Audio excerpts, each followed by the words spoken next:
This is the water valve for an E34. It's the same as an E32 and E31. Shout out to 8 Series owners.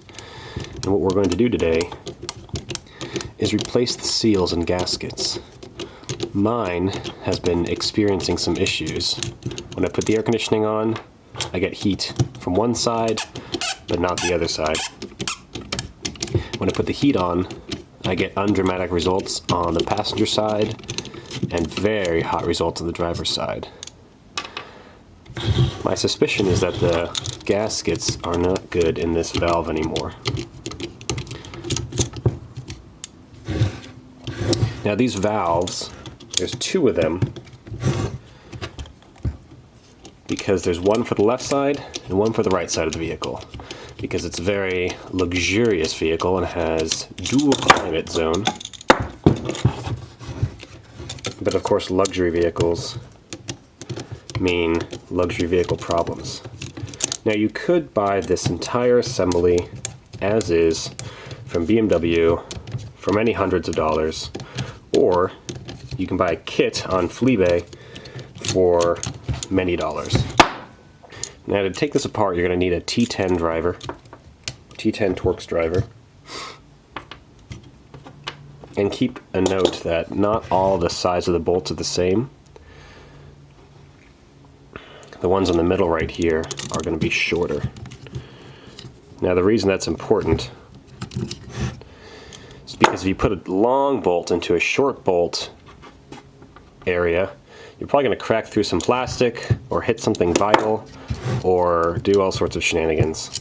So they're engineered to be shorter for a reason. Let's not double guess that. Got to remove this extra hose right here.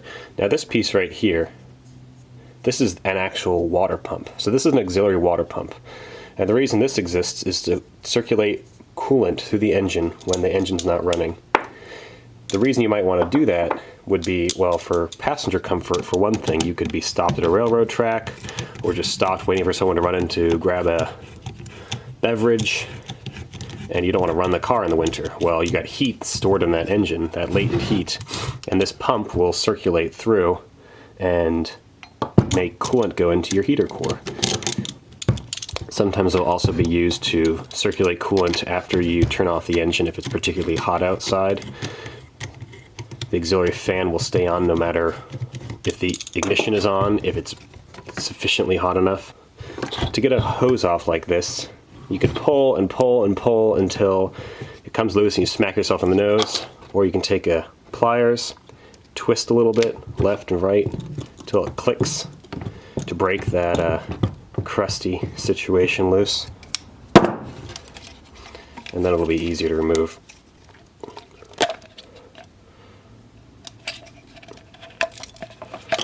Oh yeah, there's the crusties. Okay.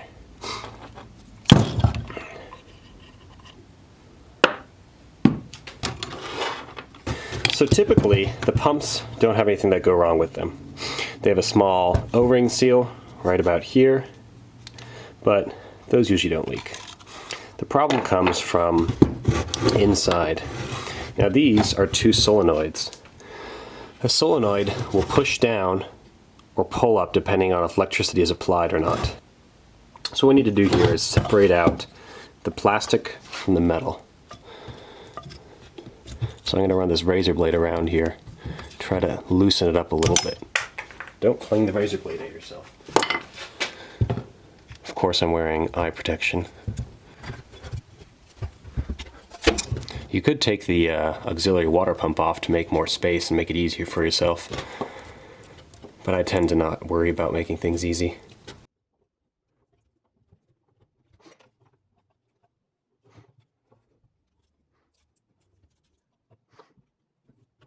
So what I've done here is I've forced a razor blade in between the plastic and the metal.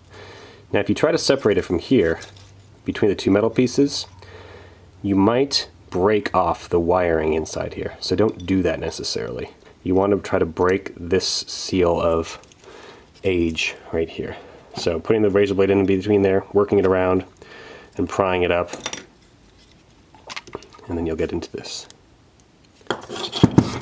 So, these are these plungers I was talking about. They move up and down depending on whether the solenoid's activated or not activated. As a side note, these make excellent spinning tops. So this is one of the seals in question. You can see that it's not quite like the original anymore. Here it is compared to a new one. Now, improper coolant change cycles will shorten the life of these rubber pieces right here, which is why you want to change your coolant. This car is also more than 20 years old, so that's probably another big part of it too.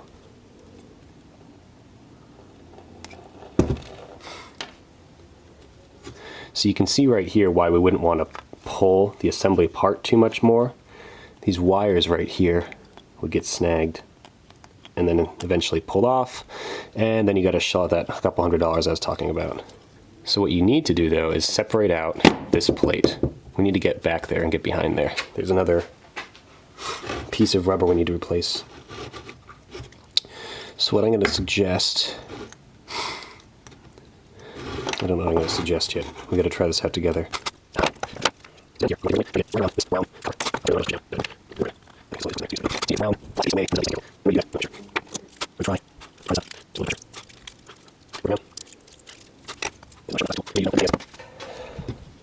So what has to be done now is we have to separate off this long metal plate. Now you can't just pull it straight up, even though it looks like it just comes straight out, and that's great. You have to separate it from these brown plastic parts that are part of the solenoid. Now to do that, if yours is stuck like mine, I just kind of razor blade it a little bit. Just don't razor blade your finger. And I'm going to try a little bit of flathead action here. Now there's not a perfect seal on these plastic pieces, so the seal is way further in there, so you're not too worried about nicking the edge, but you don't want to snap the plastic either. So I'm going to try to just do a little bit of tiny wiggles back and forth. If you need big wiggles, you'll snap it. No big wiggles. Just some nice tiny wiggles. See, it's already come up a little bit already. Same thing with this one over here. Some nice little wiggles. Now, if you are a lawyer and you have some great billable hours that you would normally do, this is probably not cost effective for you to do because you could just spend the money on a new device. But if you're like me and not a lawyer, you might be better off replacing these parts yourself. So here's one of the plungers. I'm going to take that out. Now this is all metal, this electronics. This doesn't really go bad. This is just very simple electrics. No real fuss there, so we're going to leave that alone for now. The issue on this side that we need to address are these O-rings. Again with our razor blade.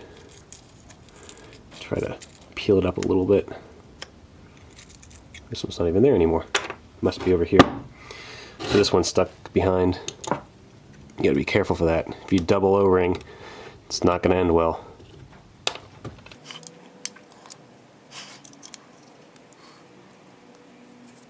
So you can see the new one compared with the old one.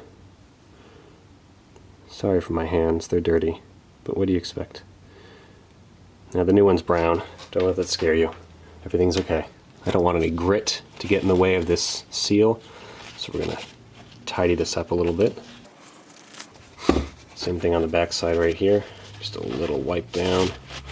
Normally I'd go crazy and clean it and ultrasonic clean it and take it and turn it into a full day project, but I'm trying to be better. I'm trying not to turn everything into the world's biggest project.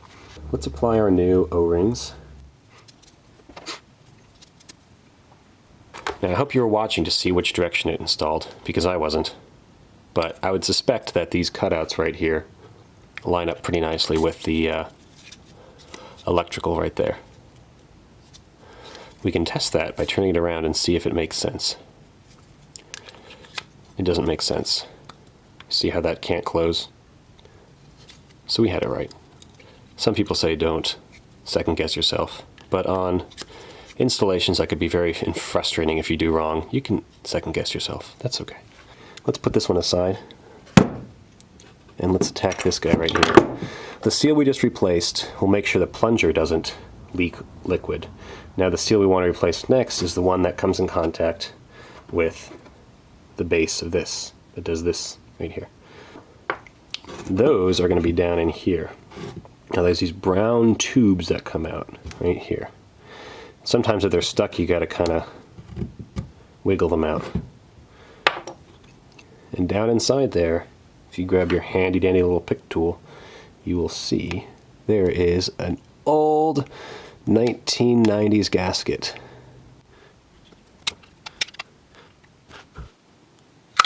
There it is. That was satisfying. This one is probably the driver's side one because it's really eaten up, and that one was the worst one. This is most likely the passenger side. So here's the new one in comparison. You can see that it's significantly, well, it's new. Alright, with this one pulled out, we're just going to mildly finger it. All good. How do you install it? That's a great question. Well, drop it on the ground. Pick it up, wipe off all the dirt. Technically speaking, you can skip that step. Well, logic would dictate that it would go in this way, because this doesn't make as good of a seal. So we're going to go with logic this time. And slide it right on in there. Make sure it seats nicely, nice and square. Don't install the old parts. That'll just lead to misery. Okay. Now you got to put your cages back in. I'm sure you were paying attention to see which way it went. If not, you can look at it. There's always clues. So this has a little lip on this side. No lip on that side. The lip holds the gasket down. Astute observers will note that there's a hole in the side of this. So that leads to this opening right here. Now, the nice engineers at Bosch have made sure that this is poka-yoked, so it can only go in one way, unless you jam it in there, so don't do any jamming. Alright, slide on in. Good to go. It might be a good opportunity to do a little bit of scrapey scrape to get rid of some of this dried up coolant and a bit of corrosion maybe that's been floating around in the cooling system for some decades.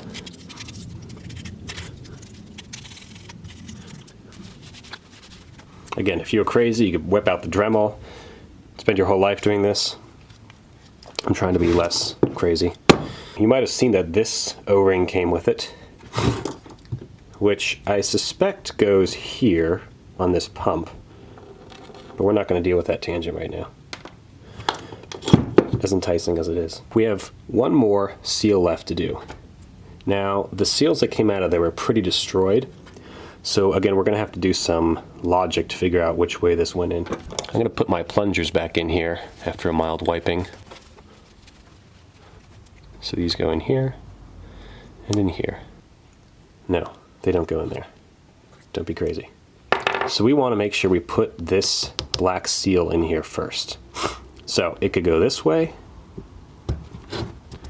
or it could go this way. If you remember from the beginning, we pulled this old plastic piece, black plastic piece, off like that. So this one, probably not going on that way since it can't touch the metal readily. So we're going to go ahead and flip this around and assume that we're correct. The good thing is you only have a 50-50 chance. It's not that crazy.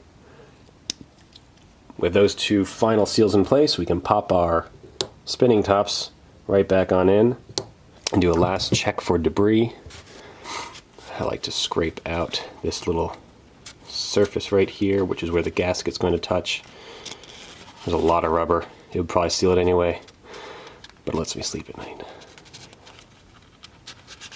There we go. Oh, there's some fluff. We have to put this together now. Again, you can look at it and see, well, there's holes here, and there's little pokey things here. So we're going to have to go this way. There's no other way to do it. At this point, I'm going to look at my old parts and my new parts just to double check that I didn't do anything dumb. Here's the 2 old washers. Here's the 2 old seals. And here's the 2 old other seals. At this point, we need to reassemble with screws. So we're going to start with our 2 short ones. They go in the middle. Now when you're screwing metal into plastic, it's very easy to strip it, which isn't always a big deal because it's usually a low torque application, but the preferred method is to unscrew it a little bit until you feel it click. Once you feel it click, you know that it's caught the threads correctly, and then you can start to screw it in a little bit. Again, good practice is to not screw the whole thing in until you have all 6 screws in. And this is true with almost anything that uses multiple screws and a flush mounting surface. Because the reason is, you see how it's been screwed tight and now it's at an angle? It's not good. So maybe I screwed this one a little bit too tight initially. Bad. Okay.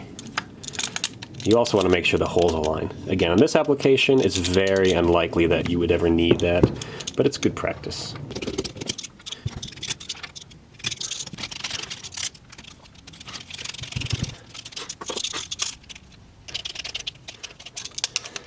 So the good news is, it looks like it's clamping down.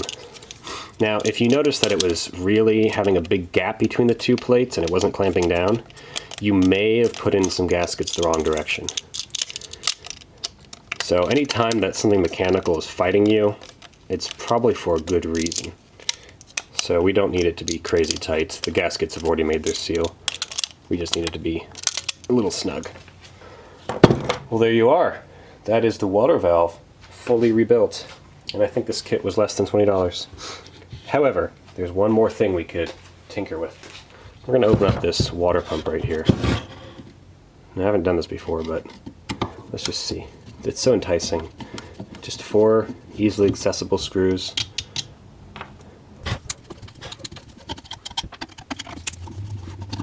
Now, the only reason you might not want to do this process is if you have really, really corroded plastic.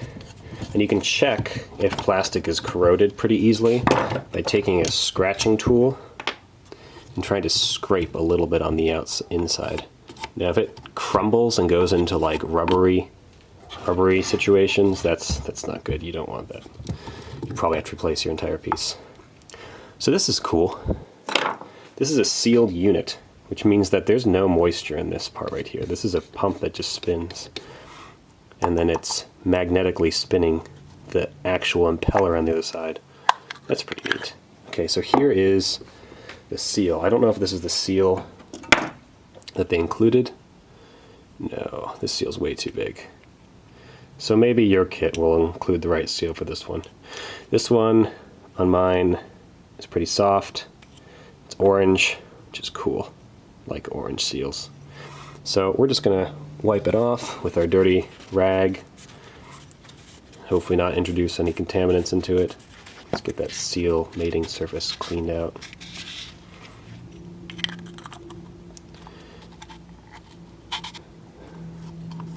Yeah, my plastic seems to be in good condition. So we're gonna gamble it. All right, so let's see if this one has been poker yoked. Or could you install it any way you want? So poker yoke is a process of making something so that it can only be installed one way. It's a manufacturing and design term. It's a Japanese term. So it's not poker yoked technically. I think I could screw it in this way, but it does have another clue to tell us which way to screw it in. So there's this flat surface right here. It's the only side that is a flat surface. So I'm gonna basically bet my life that that is the correct orientation. Pop these guys back in.